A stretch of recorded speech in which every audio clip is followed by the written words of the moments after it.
One of the things that reviewers have to do as part of health literacy review is to look at strategic documents an organisation has and to see how health literacy is positioned within those documents. One of them was the Northern Health Services Plan 2012 to 2017, and we looked through to see if health literacy was mentioned, and it was. And we looked then to see how it's positioned.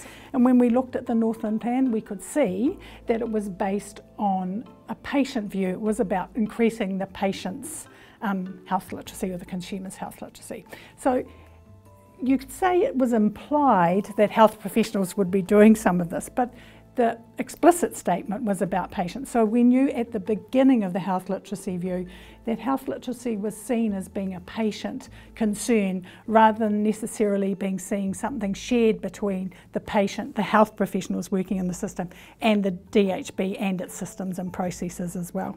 The other set of documents that reviewers will be looking at will be patient documents, the sort of documents that health professionals would use with patients and families.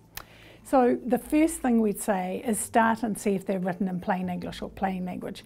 And the Ministry of Health has produced a guide that has a really good checklist at the back, and then you'd work through a series of other questions.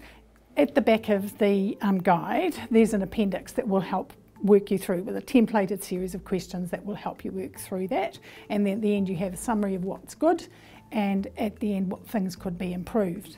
We got pulled out of our system the letters that were sent to the parents advising them that their GP had sent a letter or that they had an appointment, first appointment or follow-up appointment.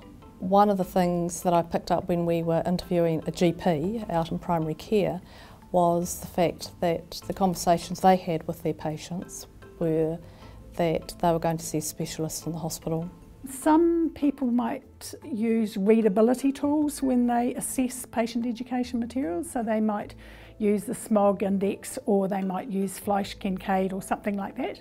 Now, readability is one aspect of documents. It's not it shouldn't be seen as the be-all and end-all. It's just one aspect you look at.